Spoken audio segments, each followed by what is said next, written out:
A única coisa que eu faço é montar times, escolher pessoas e extrair delas o melhor que elas têm a dar. Para jovens empreendedores, que são muito bons em tecnologia aqui, mas têm dificuldade em lidar com pessoas, comunicação, enfim, são bons aqui em digitar, mas muitas vezes têm dificuldades em falar em público, né, em criar times, em cobrar, em receber feedback. Há poucas semanas atrás eu fiz uma dinâmica na aula, na turma. Quero que vocês façam um pitch de 1 minuto. Dizendo o que você tem de forte, o que você tem de realmente seu ponto forte e seu ponto fraco. O que você tem a melhorar? Se vocês disserem que não tem ponto fraco, vocês estão ou mentindo ou você não tem a consciência de ter coisa para melhorar, o que é grave, né? E aí, ponto forte, ok, foram vários pontos, mas 100% dos jovens falaram de 2 coisas.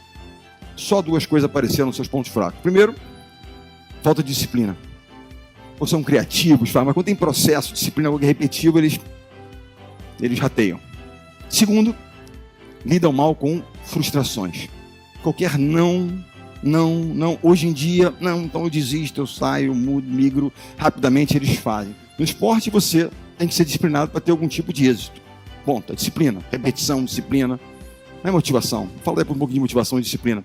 E você lida com frustrações permanentemente, você perde, você ganha, você é cortado da seleção, você é colocado no banco, você não é escalado, são frustrações permanentes, assim como vitórias, extras de frustrações. Tem que voltar no dia seguinte, melhorar, aprender. Eu sempre digo isso. Quando você aprende, você nunca perde. Aquela é uma lição de como você não deve fazer, o que você deve fazer diferente para não sentir aquele sentimento de novo. Tem um livro de cabeceira que diz Only the Paranoid Survive. Ou seja, aqueles caras que têm quase uma paranoia em fazer, em realizar, em não desistir, em melhorar, e crescer, essa coisa da excelência. Eu acredito nisso, num processo permanente de crescimento. Eu digo aos jovens na escola, é um processo de learning mode, está sempre on. Aprender, crescer. Pequeno crescimento, essa quase obsessão pela evolução. Quando você chega lá, outras palestras, um cara muito interessante, chamado Lou Holtz, que ele dizia o seguinte: o meu erro foi quando eu cheguei lá, que eu fiz um programa de futebol americano, na Universidade Americana, vitorioso, eu pensava, eu tenho que me manter lá. Eu não tenho que me manter, eu tenho que continuar a crescer. Esse mindset de crescimento, de novas realizações, ele tem que permanecer conosco, e é um processo permanente.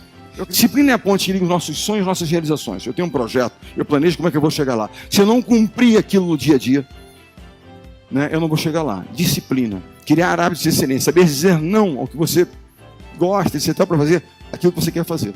Não, Bernardinho virá aqui para dar uma palestra de motivação. Será que todo dia nós acordamos motivados, 100% motivados, para fazer aquilo que devemos fazer? Mas se formos disciplinados, nós faremos. Aquele dia que você acorda meio cansado, você programou fazer um exercício físico, aí você vai lá e bate no seu despertador e põe um soneca lá, mas se você for disciplinado, você vai fazer.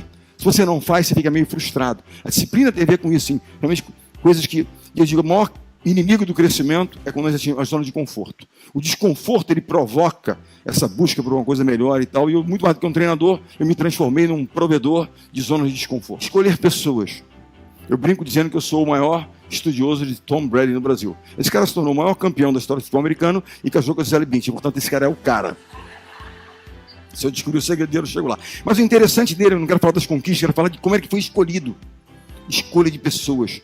Porque nós escolhemos pessoas, elas fazem a coisa acontecer. Gente, como é que se dá a escolha de universitários que se tornam profissionais? Universitários se tornam profissionais no draft day, que é o dia da escolha, o dia da loteria. Você tem 7 rodadas, onde 200 e tantos, 300 jovens são escolhidos anualmente. Ele foi escolhido no número 199. Quase não foi escolhido. Como é que uma indústria que move tantos bilhões cometeu um erro tão grosseiro de não escolher entre os top 10, pelo menos, esse cara? E a melhor explicação, mediram Tom Brady de fora para dentro. Quanto ele era rápido, ele não é rápido. Quanto era forte, não é forte, nem tão preciso. Esqueceram de medi-lo de dentro para fora. Qual o tamanho do coração daquele cara? Quanto ele está disposto a dar pelo seu time? Agora, quando eu falo de pessoas e liderança, eu falo, a base disso tudo é, primeiro, a integridade, transparência. A pessoa pode ser muito talentosa, mas se você desconfiar um pouco do processo, como é que as coisas acontecem, atenção. Porque o líder não cabe fazer aquilo que é conveniente, mas aquilo que é certo. O que é certo nem sempre é simples, nem sempre é popular, mas aquilo que tem que ser feito. Eu tenho um estado de espírito que é permanente, que é preocupado. Muito preocupado, pouco preocupado, mas estou sempre preocupado. Porque os resultados do passado não nos garantem nada no futuro, a não ser expectativas e responsabilidade. Como é que a gente faz isso? Na verdade, primeiro, lideranças. Lideranças que inspiram, batem meta com consistência, com o seu time, fazendo a coisa certa. E evitando que o grande inimigo da construção do time, que são egos e vaidade fora de controle, se instaure.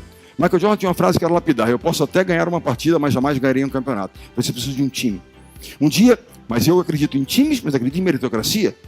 Um dia disseram ao Michael que ele tinha tido uma atuação um pouco egoísta, um pouco selfish e tal, não tinha passado muito a bola e tal, e disseram, Michael, lembre-se que na palavra team não existe a letra I de eu, e ele então respondeu, mas lembre-se da palavra win, existe I, ou seja, o talento ele é importante, mas que o talento realmente ele faça com que o time produza mais, faça a coisa realmente acontecer. O sinônimo da palavra quase é não. Eu quase bati a meta, eu não bati, eu quase entreguei, eu não entreguei.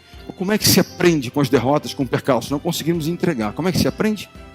Primeiro, assumindo responsabilidade. Se continuamos a atribuir a outra responsabilidades que são nossas, do tipo, não, mas o juiz, não, o governo taxou, não, a China não cresceu, desculpa. Nós temos alguma parcela de responsabilidade. E se não assumirmos nossas responsabilidades, nunca vamos entender as verdadeiras razões pelas quais perdemos. Não, o professor não deu bem a matéria, por isso não foi bem, desculpa. Alguma nós temos. Assumam responsabilidade.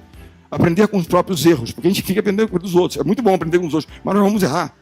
E temos que aprender. O ideal seria aprender só com os outros, mas não vai acontecer. Faça aquilo que é certo, não aquilo que é conveniente. Isso era o que está na minha cabeça. E seja resiliente. Eu cheguei à seguinte conclusão. Que o vencedor é apenas o perdedor que tentou mais uma vez. Não desistiu, seguiu em frente. Tentou de novo, assumiu responsabilidades, aprendeu. E é uma lição muito interessante de um almirante chamado Mark Raven, que foi comandante do Navy SEALs, que é a 10ª lição de Mark Raven, que ele diz o seguinte, quando ele se alista para se tornar um Navy SEAL, é tão difícil se tornar um Navy SEAL, é um processo complicado, 150 jovens se alistam, 30 e poucos concluem o curso. Praticamente 130 desistem de se tornar Navy SEALs. Como é que se dá essa desistência? Há um sino no pátio central, o jovem vai lá e bate 3 vezes o sino, ele então desistiu de se tornar um Navy SEAL. Quem aqui nunca pensou em desistir? Em algum momento pensamos em desistir, não vai dar, não vou conseguir. Né? Nós vamos encontrar sinos na nossa caminhada. E a mensagem é, nunca toquem o sino. Se tocarem o sino, vão se arrepender.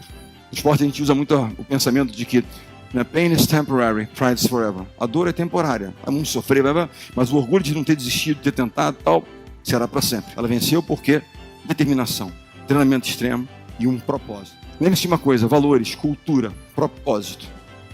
Mas lembrem-se que o líder é o guardião de valores. Nós não negociamos integridade, respeito. Isso não se negocia, são os valores. O líder é o guardião desses valores. Para que a gente possa ter realmente a cultura, a força da nossa empresa, nosso projeto, da nossa estrutura.